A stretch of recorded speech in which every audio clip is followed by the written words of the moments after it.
चरण के वोटिंग ने मोदी और शाह को चौंका दिया है। शाम दाम दंड भेद लगा करके मोदी जी एक आखिरी बार के लिए प्रधानमंत्री बनना चाहते थे, लेकिन तीसरे चरण के मतदान के बाद जो रुझान आ रहे हैं उसे देखकर फिर एक बार मोदी जी का लाल किले से भाषण देने का सपना चकनाचूर होता हुआ नजर आ रहा है। तीसरे चरण में गुजरात की 26 सीटें, कर्नाटक की 14 सीटें, महाराष्ट्र की 11 सीटें, यूपी की 10 सीटें, मध्य प्रदेश की 8 सीटें, छत्तीसगढ़ की 5, बंगाल की 4 और गोवा की 2 सीटों पर चुनाव खत्म होने के बाद रुझान आने लगे। और ये रुझान देखकर लग रहा है कि कुछ बड़ा कांड ही मोदी को अब बचा सकता है, क्योंकि इनमें से 2 ऐसे बड़े राज्य हैं जहां मोदी को एक भी सीट, जी हां, एक भी सीट बीजेपी के खाते में जाती हुई नजर नहीं आ रही है। Not a single seat. तीसरे चरण में भी मोदी क्लीन बोल्ड नजर आ रहे हैं। क्या इस हार से बौखलाकर मोदी जी चुनाव आयोग के साथ मिलकर के कुछ बड़ा करने जा रहे हैं? बड़ा खुलासा होगा आज के इस एपिसोड में कि किस तरह से भारतीय जनता पार्टी का सुपड़ा साफ है। इस एपिसोड में वानखेड़े का बड़ा खुलासा होगा। क्या खुलासा वो करेंगे, जानने के लिए सीधा वानखेड़े जी के पास, टाइगर के पास रुक करते हैं। तो स्वागत है वानखेड़े जी देशनीति के मंच पर फिर एक बार हमारे साथ जुड़ने के लिए। तीसरे चरण का मतदान खत्म है और तीसरा चरण नरेंद्र मोदी के लिए, बीजेपी के लिए कितना टफ है वो जानेंगे या टफ रहा। अभी मतदान खत्म होने के बाद आपके पास आंकड़े क्या है, और साथ ही साथ ये सवाल कि 3 बजे तक का जो डेटा है उसमें महाराष्ट्र में सबसे कम वोटिंग हुई है। क्या तीसरे चरण में सबसे ज्यादा झटका देने वाला राज्य जो है वो फिर एक बार महाराष्ट्र होगा? यकीनन मुझे लगता है महाराष्ट्र में जो आज 11 सीटों पे चुनाव हो रहे हैं, उस 11 सीटों में से एक भी सीट ऐसी नहीं है कि जो बीजेपी गठबंधन के हाथ में जाए। वहां रुझान 11 सीटों पे इंडिया गठबंधन के पक्ष में है। यहाँ तक कि सातारा में 11 से 11 सीटें, 11 में से 11 सीटें, यहाँ तक कि सातारा जो हाई प्रोफाइल सीट है वहां पे बारामती की, वहां जहाँ शरद पवार की बेटी और अजित पवार की पत्नी आमने सामने है, नंद भावजय आमने सामने है, तो अजित पवार की बेटी लड़ रही है, तो उधर अजित पवार की पत्नी लड़ रही है, तो अजित पवार की बहन सामने है, सुप्रिया सुळे। तो कुल मिला के वहां भी अजित पवार की स्थिति बहुत डावाडोल दिखाई देती है। जो रिपोर्ट्स आ रही है, ये जो कम मतदान निकला है, ये भाजपा के कार्यकर्ता नहीं हो रहे हैं एक्टिव। मैं बार बार कह रहा था कि इस बार भाजपा को सबसे ज्यादा यदि डैमेज कोई कर रहा है तो भाजपा का ओरिजिनल कार्यकर्ता कर रहा है, क्योंकि बाहरी लोग इतने आ गए हैं भाजपा में कि वो लोग अपने आप को आउट ऑफ प्लेस समझते हैं। जिन लोगों के खिलाफ उन्होंने सालों संघर्ष किया, उन्हीं लोगों के सामने फिर हाथ फैला के या उन्हीं लोगों की जय जयकार करने के लिए वो कैसे तैयार हो सकते हैं? ये हर कॉन्स्टिट्यूंसी में आपको दिखाई देगा। दूसरा, महाराष्ट्र में ये जो 6 राजनीतिक दल चुनाव लड़, 2 शिवसेना है, 2 एनसीपी है, एक कांग्रेस है, एक बीजेपी है, 6 हो गए। तो उन 6 में जो 3 गठबंधन है, बीजेपी, अजित पवार और एकनाथ शिंदे, इनका गठबंधन जुगाड़ू गठबंधन, ईडी के नोटिस के चक्कर में गठबंधन हुए हैं। तो ना इनके कार्यकर्ता जो साथ में एमएलए और सांसद गए वो भी खुश नहीं, लेकिन मजबूरी में सभी क्योंकि इतने साल सत्ता में रहे तो भ्रष्टाचार तो उन्होंने भी किया, और जब भ्रष्ट हो जाएंगे तो फिर साथ में जाना पड़ेगा, ईडी की नोटिस मिलेगी तो साथ में जाना पड़ेगा। तो ऐसा गठबंधन कभी भी मन से नहीं होता। इसलिए जो नीचे के लेवल पे जो गठबंधन, कार्यकर्ताओं में जो एकता होनी चाहिए वो नहीं दिखाई दी। दूसरी ओर 2.5 साल तक सत्ता में रहे शिवसेना, एनसीपी और कांग्रेस, उन्हें लगता है कि कहीं ना कहीं इस बार हम पछाड़ देंगे, और यही पूरा अजित पवार को उसकी जगह दिखाने के लिए पूरा कुनबा शरद पवार का जितना भी कार्यकर्ता, क्योंकि कार्यकर्ता और मतदाता शरद पवार के साथ वो पूर्ण रूप से टूट पड़े हैं। उद्धव ठाकरे आज सबसे बड़ा ब्रांड महाराष्ट्र में हो गए, मोदी से भी बड़ा ब्रांड, इसमें कोई डाउट नहीं। दूसरी बात, जब मोदी जी और अमित शाह आते हैं चुनाव के लिए, प्रचार के लिए, तो वो गुजराती है। गुजराती और महाराष्ट्र की लड़ाई है और इसमें मराठी अस्मिता कहीं ना कहीं ये डैमेज कर रही है बीजेपी।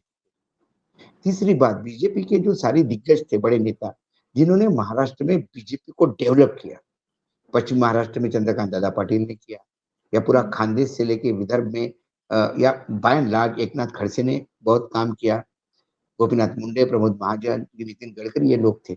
इन लोगों को आपने हाशिए पे रख दिया, तो उनकी जो टीम है वो नहीं हुई। चलो एकनाथ शिंदे को आपने वापस ले लिया, कितना बेइज्जत किया उनको, राष्ट्रवादी पार्टी में जाना पड़ा, वहां एमएलसी होना पड़ा। वो वापस भी आएंगे तो कितने मन से आएंगे, और जिन लोगों ने उनकी वहां स्थिति की है क्या उनको वो माफ करेंगे?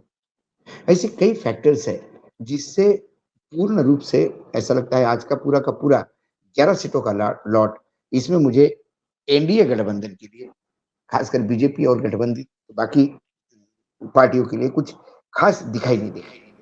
अगर महाराष्ट्र की बात की जाए, क्या वजह यह भी है कि जो आरएसएस की टोली है, जो हर लोकल लेवल पर चुनावी प्रचार में शामिल होते थे बीजेपी के लिए, वो आरएसएस की टोली भी इस बार भारतीय जनता पार्टी से दूरी बना के रखी थी? बिल्कुल, संघ ने दूरी बना के रखी है, इसीलिए तो पहले 2 फेज के बाद प्रधानमंत्री नागपुर गए थे, मिलना चाहे, लेकिन संघ वाले नहीं मिले, ऐसे में ऐसी चर्चा है। कुल मिला के संघ इसलिए भी आहत है कि संघ चालक ने कई दिन पहले भोपाल में, कई साल पहले भोपाल में ये कहा था कि जो भारतीय जनता पार्टी में विचारधारा के बगैर आते हैं, वो क्या भारतीय जनता पार्टी का कैरेक्टर बनाए रखेंगे?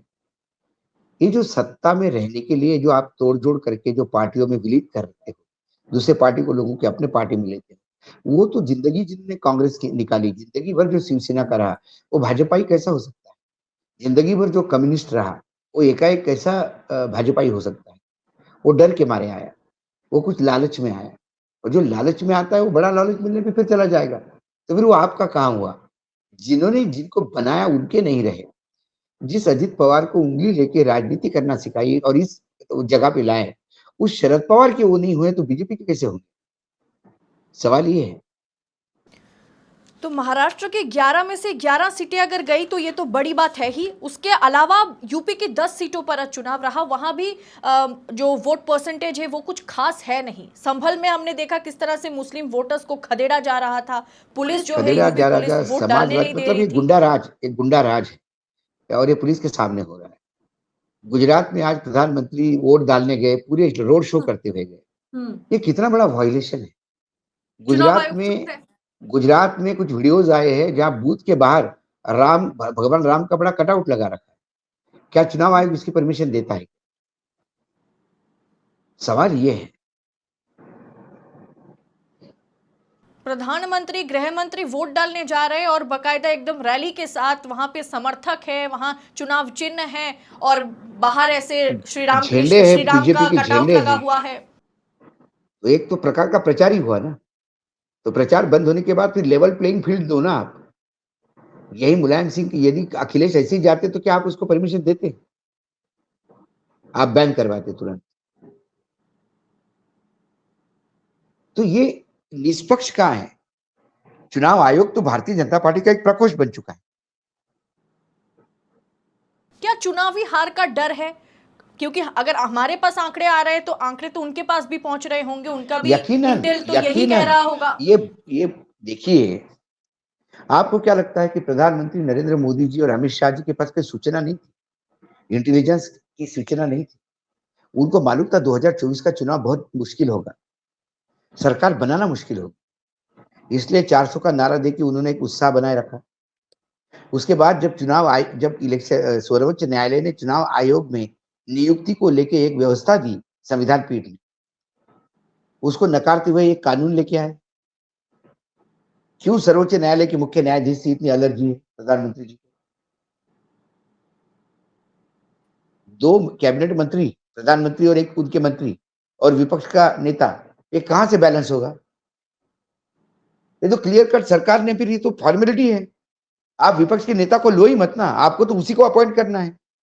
क्या विपक्ष के नेता ने ऑब्जेक्शन लेने पे आपने कोई अपॉइंटमेंट रोका है? तो आप 3 रबर स्टैंप ला के रख दिए आपने, और तीनों जो है वो गांधी जी के बंदरों जैसे, ना मोदी जी के बारे में बुरा सुनते हैं, ना मोदी जी के बारे में बुरा कहते हैं, ना मोदी जी के बारे में बुरा देखते हैं।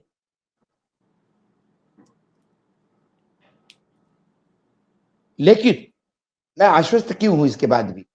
उसका एक मुख्य कारण ये है कि इस बार जनता चुनाव लड़ रही है। जनता अपनी समस्याओं को देख रही है। संविधान बदलेगा इस डर से सारा पिछड़ा वर्ग ये बार-बार कहती कि हम रिजर्वेशन नहीं देंगे, रिजर्वेशन नहीं देंगे।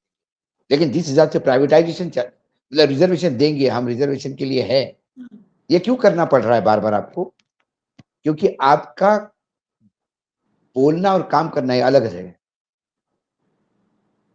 थोड़ा सा सीटों पर भी बात कर लेते हैं सर, क्योंकि तीसरे चरण का मतदान खत्म है। जब तक हमारी ये वीडियो पब्लिश होगी तब तक चुनाव भी खत्म हो गया होगा। तो गुजरात, यूपी, कर्नाटक, इस पर पहले भी हमने चर्चा किया है, लेकिन आज मतदान के बीच क्या खबरें आ रही है? कोई नहीं, जो हमारा पहले स्टैंड था करीब-करीब वही उसी हिसाब से हो रहा है।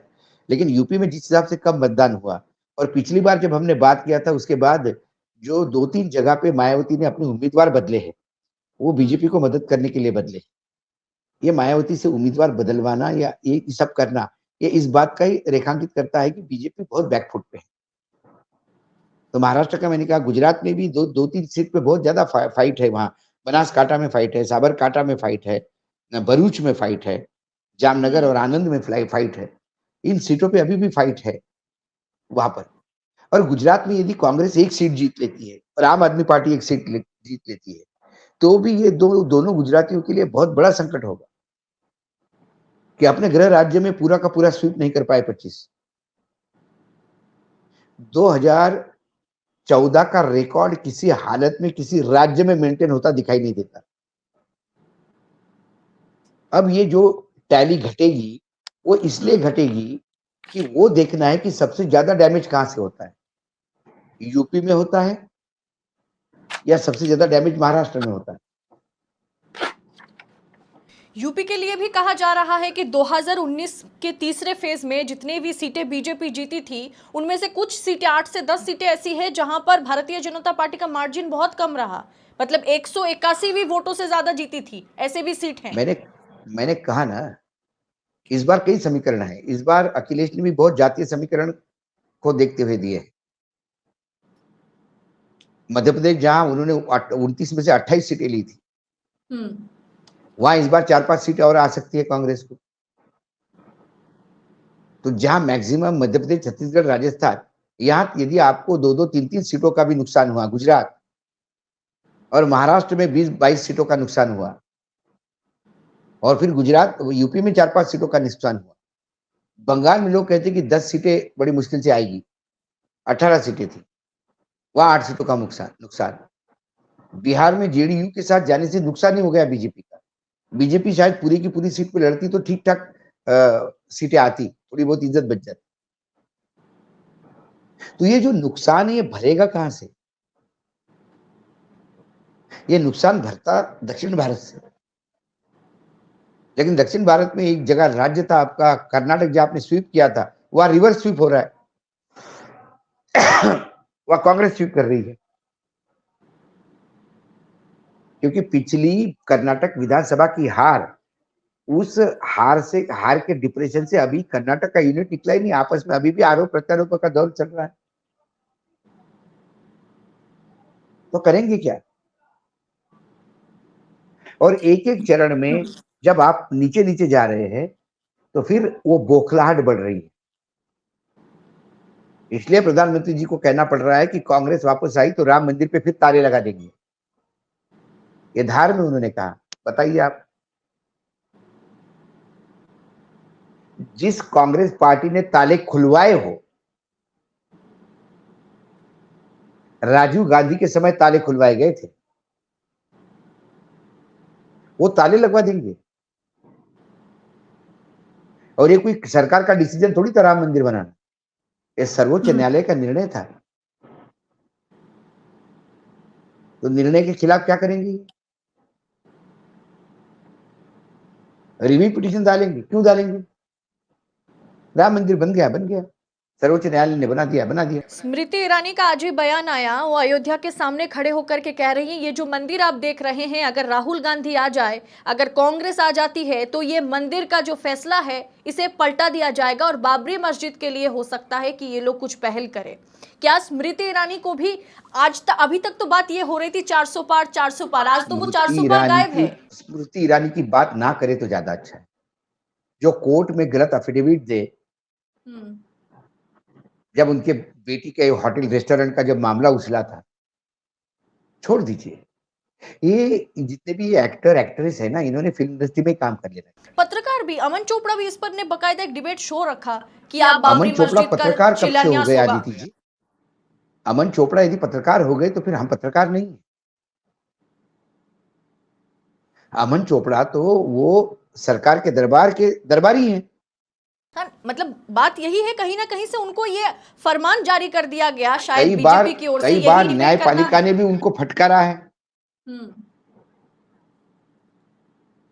जो एसोसिएशन है उन्होंने भी जुर्माना लगाया है। नहीं सर, सवाल यह है कि अगर बात सिर्फ नरेंद्र मोदी ही तीसरी बार के लिए प्रधानमंत्री बनेंगे, मोदी ने खुद कहा कि तीसरी बार लाल किले से मैं भाषण दूंगा, 400 पार होगा ही होगा, तो आज बात कहां से आ रही है कि कांग्रेस अगर जीत गई, अगर राहुल आ गए? इसीलिए कि आपको डर है कि आप हार रहे हैं, आपको दिख रहा है कि आप हार रहे हैं, अब फिर कांग्रेस में आने का डर लग रहा है। जिस कांग्रेस ने ताले खुलवाए वो ताले क्यों लगवाए, ये सवाल पूछे तो स्मृति ईरानी और नरेंद्र मोदी जी का इतिहास का नॉलेज इतना कच्चा है कि शायद उन्हें पता ही नहीं होगा कि इसके ताले भी खुले थे, पूजा भी चालू हो गई थी, ये पता ही नहीं उनको।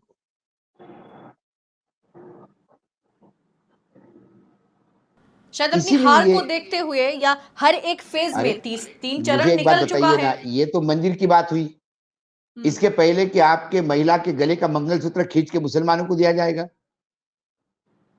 आपके पास 2 भैंसें होगी तो 1 भैंस मुसलमानों को दी जाएगी। ये कहाँ लिखा था, किसने कहा था, किसके मैनिफेस्टो में था? फिर ये मुसलमानों को रिजर्वेशन दे रहे हैं, मैं धर्म को रिजर्वेशन नहीं दूंगा। क्या प्रधानमंत्री जी झूठ बोलते हैं?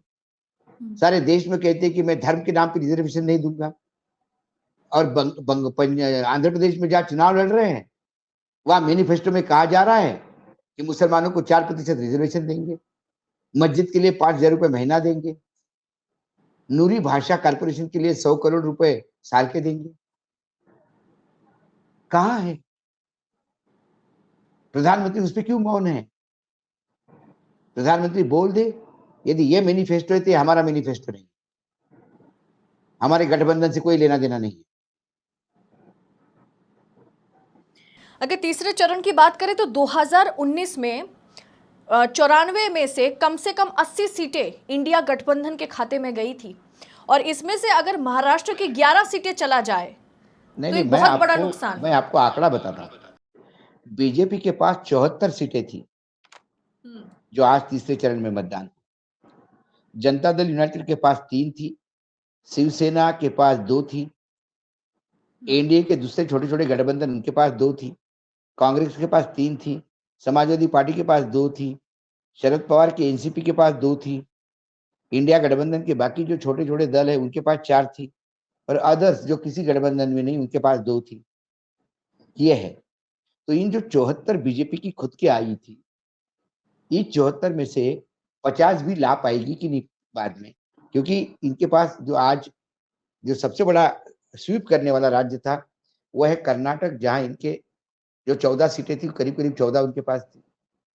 उसके बाद इनके पास था गुजरात, जहाँ की पूरी सीटें इनके पास थी।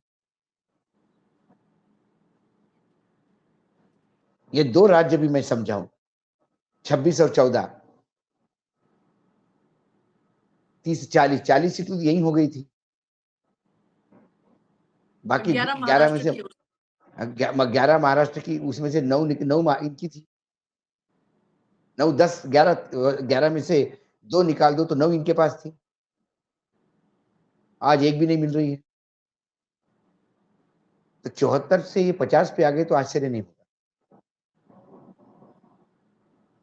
और ये 24 सीट का घाटा निकालेंगे कहां से? सवाल मतलब वही। 4 जून को कुल मिलाकर देखा जाए जो नतीजे आने वाले हैं, अगर फ्री एंड फेयर इलेक्शन वाकई हो, कुछ अलग बात ना आ फ्री जाए। एंड फेयर इलेक्शन हो, मैं आदित्य जी फिर आपको कह रहा हूं, पहले 2 फेज में जो परसेंटेज वोट का बढ़ा है फाइनल टैली में, वो मुझे लगता है कि कोई गेम प्लान हुआ है, कोई खेल हुए हैं। अब बेईमानी इस हद तक यदि की जाए, तो फिर चुनाव ही नहीं होने चाहिए। क्यों और खर्चा इसीलिए करना शायद चुनाव का पूरी इतना? तरीके से डेटा को सामने नहीं रखा जा रहा है, सिर्फ परसेंटेज प्रतिशत को बताया गया।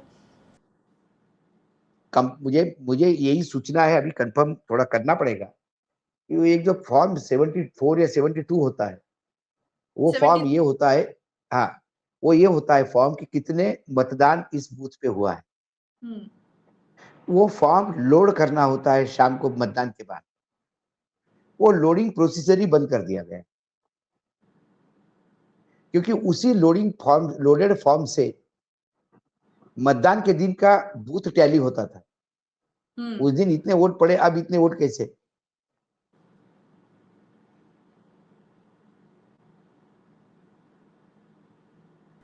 क्या कुछ बड़ा खेल पीछे खेला जा रहा है अपने हार को देखते हुए? कुछ ऐसा गेम तो लगता प्लानिंग है चल मुझे, रही होगी। ऐसा लगता है मुझे। मुझे लगता है जिस हिसाब से परसेंटेज बढ़ा, कुछ कुछ कॉन्स्टिट्यूंसी में 10% बढ़ा है। तीसरे फेज के बाद यदि परसेंटेज बढ़ता है तो फिर विरोधी विपक्ष को जो चुनाव लड़ रहे हैं उनको, मुझे लगता है सर्वोच्च न्यायालय की शरण में जाना होगा। लेकिन इसका सिलसिला तो चलता रहता है, कुछ तो नतीजे पर पहुंचाया नहीं जा सकता, ना सुप्रीम कोर्ट भी पहुंचा पाता है। एक मामला पहुंचा भी था, ईवीएम वीवीपैट में 100% मिलान चुनाव को पूरी तरह से पारदर्शी कर देता। प्रॉब्लम यह है ना अदिति जी, सुप्रीम कोर्ट में भी हमारे बीच से गए हुए लोग हैं, कोई मंगल ग्रह से तो नहीं आए। कुछ विचारधारा से प्रभावित होते हैं, कुछ किसी चीज से प्रभावित होते हैं, क्या करें? इन सब का होते हुए जो जो अंदाज लगता है चुनाव जिस हिसाब से लड़े जा रहे हैं, लोगों से हम बातचीत करते हैं, घूमते हैं, उससे जो निचोड़ निकालता है वो आपके सामने प्रेजेंट करने का प्रयास करते हैं। अब यदि कोई मशीनें बदल दे, कोई बाद में वोट डलवा दे, कोई परसेंटेज बढ़वा दे, क्या करे? ये तो हमारे यहाँ तो 200 मार्क के पेपर में 212 और 215 मार्क्स मिलने वाले लोग भी हैं। क्या करें? कैसा कर सकते हैं? चलिए वानखेड़े जी, बहुत बहुत शुक्रिया देश नीति के मंच पर आने के लिए, धन्यवाद।